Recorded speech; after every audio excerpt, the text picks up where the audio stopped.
Itu pertanyaan pertama. Assalamualaikum warahmatullahi wabarakatuh. Waalaikumsalam warahmatullahi wabarakatuh. Buya, saya mau menceritakan keluh kesah saya. Saya sudah menikah. Saya sudah punya anak umur 5 bulan. Saya dulu sehabis nikah diboyong ke tempat mertua setelah hamil. Gimana? Dulu sehabis nikah diboyong ke tempat mertua setelah hamil. Kandungan diponis kurang gizi. Saya tidak betah tinggal di tempat mertua. Setelah saya melahirkan, saya minta kepada suami untuk mengontrak. Tapi suami saya tidak mau karena dia anak tunggal dan memiliki satu orang tua, yaitu ibunya. Suami bilang kepada orang tua saya, daripada ngontrak lebih baik pisah. Menurut Buya, saya harus bagaimana? Sedangkan saya masih sayang kepada suami. Baik, nasihat kepada suami terlebih dahulu.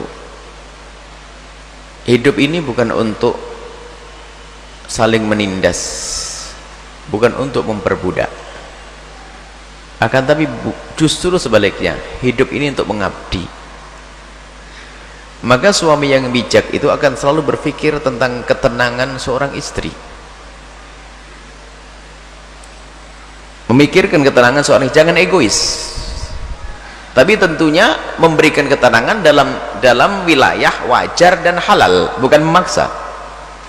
Kalau seorang istri tidak betah di sebuah tempat dengan alasan yang masuk akal dan bisa diterima, mungkin tempatnya adalah kurang islami, begini, wajar seorang suami berpikir dan memikirkan agar nyaman itu hati.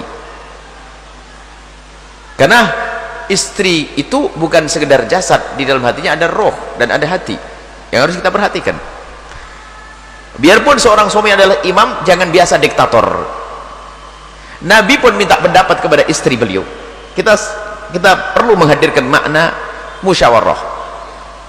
Alangkah indahnya jika ada seorang suami itu, biarpun urusan cat rumah itu kalau musyawarah sama istrinya, yang cat rumah, biarpun dia sudah punya ide catnya harus merah atau kuning atau hijau, saya nyebut nama jadi bingung nanti nyebut warna itu, merah, putih, kuning, hijau, anggap saja catnya harus putih, kata sang suami. Mungkin tidak ada salahnya ngomong pada istri yang kira-kira catnya apa. Istri yang ngomong, kuning bang. Kalau kuning bagus sih, kuning, cuman kira-kira kalau putih kan Nabi senang yang putih ini. Nah, punya dasar kusa. Tapi pertama memberikan penghargaan, minta pendapat. Barangkali kuning lebih bagus, kenapa? Bang, kuning sangat cocok, kenapa? Sesuai dengan keramiknya bang. Oh iya, bener juga, kan gitu. Udah perlu egois suami itu, imam saya itu. Hah. Nah, termasuk urusan tempat tinggal, apakah tinggal di rumah mertua atau rumahnya sendiri, perlu diskusi, jangan biasakan dengan paksakan. Satu. Yang kedua, para istri, kewajibanmu itu patuh kepada suami,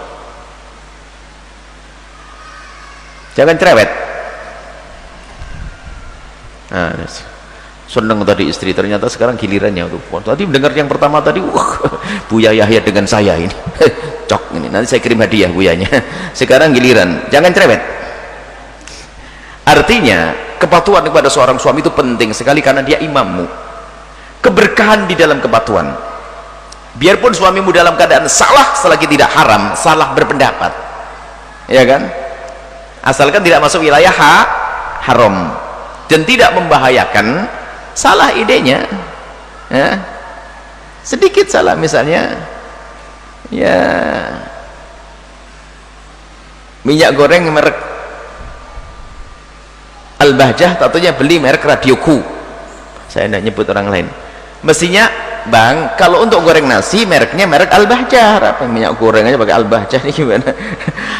Tak taunya suami beli merek Radioku, tidak usah rame-rame, salah ini nih, sudahlah, kan bisa untuk goreng sama-sama. Artinya selagi tidak haram, para istri, dan tidak membahayakan, tahan dulu, tahan dulu. Kadang-kadang, wah gila dikasih tahu pula tadi, sebel tuh, nggak cantik lagi dirimu kalau sudah model begitu. Baik, itu jadi biasakan patuh kepada suami, termasuk urusan tempat tinggal. Apalagi ini yang bertanya tadi, suamimu itu punya kewajiban yang sangat besar yang ada sangkut pautnya dengan orang tuanya. Jangan ajari suamimu durhaka. Saya sebagai seorang suami punya kepatuhan kepada ibu, tidak akan terputus sama ayah. Kalau tapi sudah menjadi seorang istri, akan berpindah. Pun demikian ya, kepatuhan seorang istri kepada suami, kepada bapak ibunya jadi nomor 2, dan nomor 1 suami. Tapi suami yang baik tetap mengajari istrinya untuk patuh kepada bapak ibunya. Ini istimewa, begitu kaidahnya. Bukan mentang-mentang istri harus patuh dengan suami, jangan dekat sama bapak ibumu. Gila suami. Orang yang melahirkan, yang mengizinkan, memberi bapak ibunya, mertuanya, kok mertua dimusuhi, ini kan suami gila. Ada yang gila di sini? Nggak ada, alhamdulillah. Jangan keras-keras. Masya Allah. Baik, terima kasih. Nggak ada yang gila, karena sadar semuanya.